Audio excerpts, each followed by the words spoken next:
ತುಮಕೂರಿನ ಕ್ಯಾತ್ಸಂದ್ರದಲ್ಲಿರುವ ರೈಲ್ವೆ ನಿಲ್ದಾಣಕ್ಕೆ ಹೋಗಲು ಸರಿಯಾದ ರಸ್ತೆ ವ್ಯವಸ್ಥೆ ಇಲ್ಲ. ಸಾರ್ವಜನಿಕರು ಇದರಿಂದ ಪರದಾಡುವಂತಾಗಿದ್ದು, ಇದರ ಪಕ್ಕದಲ್ಲಿ ಸಿದ್ಧಗಂಗಾ ಮಠವಿದೆ. ಬೇರೆ ಬೇರೆ ಜಿಲ್ಲೆ ರಾಜ್ಯದಿಂದ ಬರುವ ಜನರಿಗೆ ಹೋಗಲು ಸರಿಯಾದ ಮಾರ್ಗ ವ್ಯವಸ್ಥೆ ಇಲ್ಲದಂತಾಗಿದೆ. ದುರಂತದ ವಿಷಯ ಏನಂದ್ರೆ, ತುಮಕೂರು ಕ್ಷೇತ್ರದಿಂದ ಚುನಾಯಿತರಾಗಿ ಗೆದ್ದಂತಹ ವಿ ಸೋಮಣ್ಣನವರು ಪ್ರಸ್ತುತ ರಾಜ್ಯ ರೈಲ್ವೆ ಸಚಿವರಾಗಿದ್ದಾರೆ.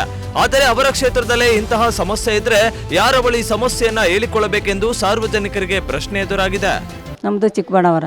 ಅದೇ ಅಲ್ಲಿ ಇಲ್ಲಿ ಇದಿಲ್ಲ, ರೋಡ್ ಇಲ್ಲ, ಏನೂ ಇಲ್ಲ. ಹೆಂಗೆ ಬೇಕಂಗೆ ಬಂದಿದ್ದೀವಿ, ಯಾರನ್ನ ಕೇಳ್ಕೊಂತ ಬಂದಿದ್ದೀವಿ. ಭಾಳ ತೊಂದರೆ ಆಗ್ತೈತಿ. ಎಲ್ಲಿ ಹೋಗ್ಬೇಕು ಎಲ್ಲಿ ಬರಬೇಕು ಅಂತಲೇ ಗೊತ್ತಾಗ್ತಾ ಇಲ್ಲ. ನಾವು ಬಿಜಾಪುರಲಿತ್ರ ಬಂದಿವಿ ಇಲ್ಲಿ ನೋಡೋಣಂತ. ಅದಕ್ಕೆ ನಮಗೆ ರೋಡ್ ಸಿಕ್ಕಲಿಲ್ಲ, ಅಲ್ಲಿ ಇಲ್ಲಿ ಕೇಳ್ಕೊಂಡು ಬಂದಿದ್ದೀವಿ. ಭಾಳ ಕಷ್ಟ ಆಯಿತು ಇಲ್ಲಿ ಬರಬೇಕಾದ್ರೆ. ಈ ಥರ ಆಗಿ ರೋಡೇ ಸರಿ ಇಲ್ಲ ಇಲ್ಲಿ.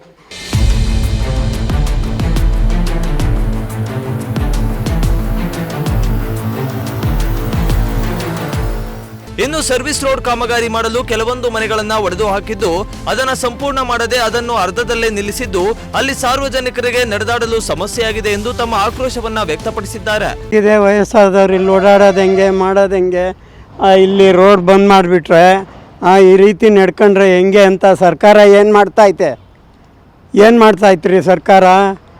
ರೋಡ್ನೆಲ್ಲ ಬಂದ್ ಮಾಡಿ ಆ ಕಡೆನೂ ಬಂದು ಈ ಕಡೆನೂ ಬಂದು ಅಲ್ಲೆಲ್ಲ ಗಲೀಜು ಮಾಡಿಕ್ಕವ್ರೆ.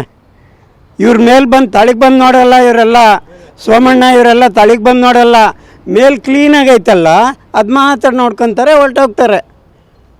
ಹೊರಟೋದ್ಮೇಲೆ ಇಲ್ಲಿ ಜನ ಸಾಯೋರು. ಇಲ್ಲಿ ಜನ ಏನು ಮಾಡಬೇಕು?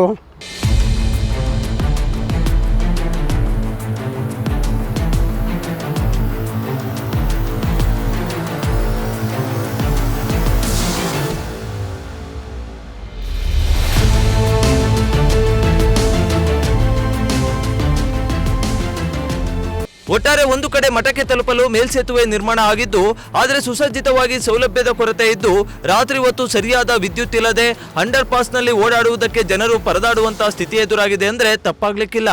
ಕ್ಯಾಮರಾಮನ್ ಸಂಜಯ್ ಜೊತೆ ಶ್ವೇತಾ, ಪ್ರಜಾಶಕ್ತಿ ಟಿವಿ, ತುಮಕೂರು.